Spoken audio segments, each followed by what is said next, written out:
ये देखें जी, ये आज आपको एक डिफरेंट चीज़ दिखाएं। ये गन्ने की हालत देखें, बल्कि इसकी देखें, ये कैसे खड़े गन्ने को चबा के तो बुरा हाल किया हुआ है। ये दरअसल गीदड़ का हमला है। ये यहाँ पर देखें कि गीदड़ रात को आते हैं। वो उस दिन मैं वीडियो बना रहा था डेयरी के ऊपर, रात तो आपने आवाज़ें सुनी होंगी, ये उसी रात का किया दर है। रात को मैं बना रहा था तो रात बहुत शोर था, तो वो जब बड़ा सा एक ग्रुप आ जाता है तो वो अच्छा खासा नुकसान करके जाता है। इसके अंदर तक चले जाएंगे गन्ने के, तो ये इसमें जहाँ तक जाते हैं हमें अंदर तक किसने नुकसान किया हुआ नज़र आता है। तो दिन में ये भाग जाते हैं, कहीं छुप जाते हैं, हो सकता है इसके अंदर भी कहीं बैठे हों, लेकिन रात जो है वो आते हैं। जो रूट वेजिटेबल हैं इसमें हल्दी का नुकसान करते हैं, आलू का नुकसान करते हैं, पार्क्यूपाइन भी करती है। पार्क्यूपाइन इसका गन्ने का नुकसान नहीं करती, लेकिन पार्क्यूपाइन जो है वो उन चीज़ों का नुकसान ज़्यादा करती है। नुकसान करते हैं जानवर, और ज़िम्मेदार जो हैं बड़े परेशान होते हैं इससे। पिछले दिनों मैं एक दोस्त के वहाँ गया था, उनका बिल्कुल इंडिया बॉर्डर के ऊपर गांव है, बॉर्डर से थोड़ा हटके है, लेकिन आखिरी गांव है, उससे आगे फिर लैंड आ जाती है और खाली खेत हैं। फिर आगे जाके दरिया रावी के करीब कोई उसका है सारा वहाँ पे एरिया उनका। तो उनसे मैं पूछ रहा था कि क्या करते हैं, तो वो परेशान थे, कहते थे हमें जो ये है हमारे गीदड़ और ये नुकसान करते हैं। उस एरिया में आ जाते हैं हिरन, आ जाते हैं हिरन, आते हैं, वो नुकसान करते हैं। ये देखें, ये साइड फार्म की साइड रात यहाँ पे वो उन्होंने हल्ला गुल्ला किया, पार्टी की है और काफ़ी गन्ने जो है ना ज़ाया की है।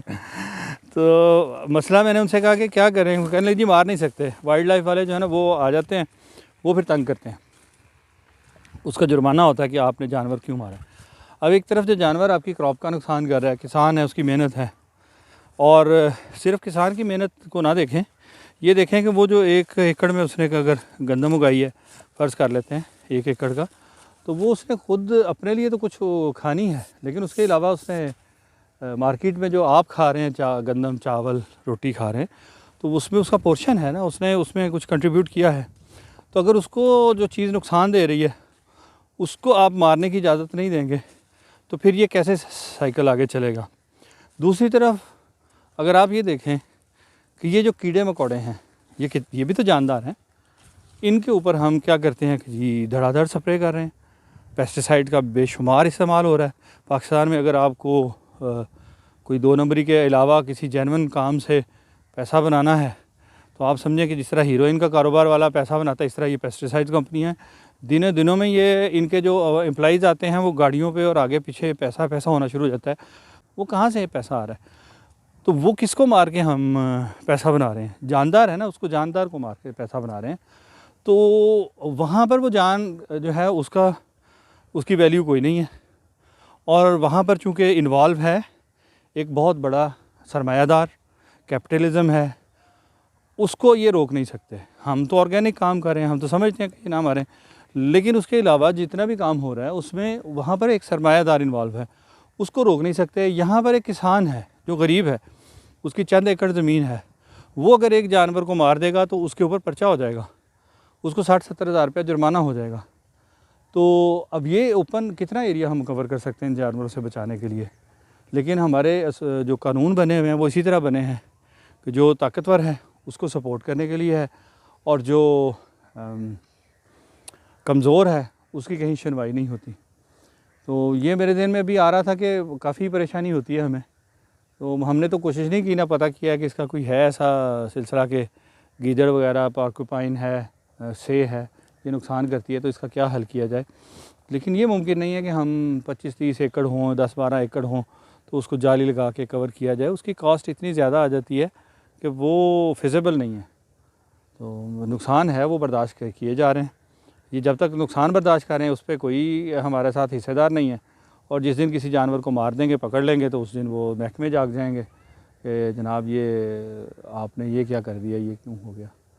तो बहरहाल ये भी हमारे मसाइल हैं, इनकी आवाज़ हमें उठानी चाहिए, और ये आवाज़ उठाएंगे तो कहीं शायद पहुंच जाए किसी तक, और इसके ऊपर भी कुछ कानून साजी हो जाए कि ये जो चीज़ है इसको, ये जो जंगली हयात है वो जंगल में रहे तो वहाँ तो ठीक है, वहाँ उसको अगर कोई मारता है तो उसको ज़रूर कंट्रोल करना चाहिए। लेकिन वो अगर आके आपकी क्रॉप को, आपकी फसलों को, आपके जानवरों को, आपकी आबादियों में आके तंग कर रहा है, तो देन उसको जो है इजाज़त होनी चाहिए कि उसको आप अपने तरीके से कंट्रोल कर सकें। अगर कंट्रोल होता है ठीक है, मार सकें तो मार दें, क्योंकि ये तो इस्लामिकली भी अगर आप देखें तो इसकी इजाज़त है। जो हार्मफुल चीज़ें हैं उनको आप मार सकते हैं, या तो आप उससे फ़ायदा उठाएँ कि वो खाने वाली है। ऐसा जानवर जो आप खा रहे हैं, आपको मुर्गी, गाय, बकरी, भैंस जो भी है हलाल जानवर है, उसको ज़िबा करें और खाएं, कोई मसला नहीं है इस्लाम को। सेकंड है कि अगर वो हार्मफुल है, वो नुकसान देती है और वो ऐसा जानवर है, तो उसको भी आप मार सकते हैं, इसमें कोई पाबंदी नहीं है। ये हमने बस पता नहीं कहाँ से, यूरोप से इतने हम वेस्ट से गर्विदा हो गए हैं उसके, कि जो वो मुँह से बात निकालें हम फटाफट पूरी करने को तैयार हो जाते हैं। एक महकमा बना के उसमें लोगों को फ्री में तनख्वाहें दे रहे हैं, मुफ्त में खा रहे हैं, काम कोई नहीं है। और जो किसान हैं, जो कोई ऐसा बंदा सामने नज़र आ जाए, किसी के पास एयर गन बच्चे लेके जा रहे हैं, उनको पकड़ लेंगे। तो ये एक इशू है। अगर कोई इस पे एक्शन ले सकता है, किसी के पास कोई ऐसी अथॉरिटी है, कोई किसी का कहीं सोर्स वहाँ तक पहुँचता है, तो इस ऑप्शन को, इस बात को भी ज़रूर उठाया जाए कहीं पे और इसके ऊपर कोई हल निकाला जाए। तो आज के लिए इतना ही काफ़ी है। अल्लाह हाफ़िज़।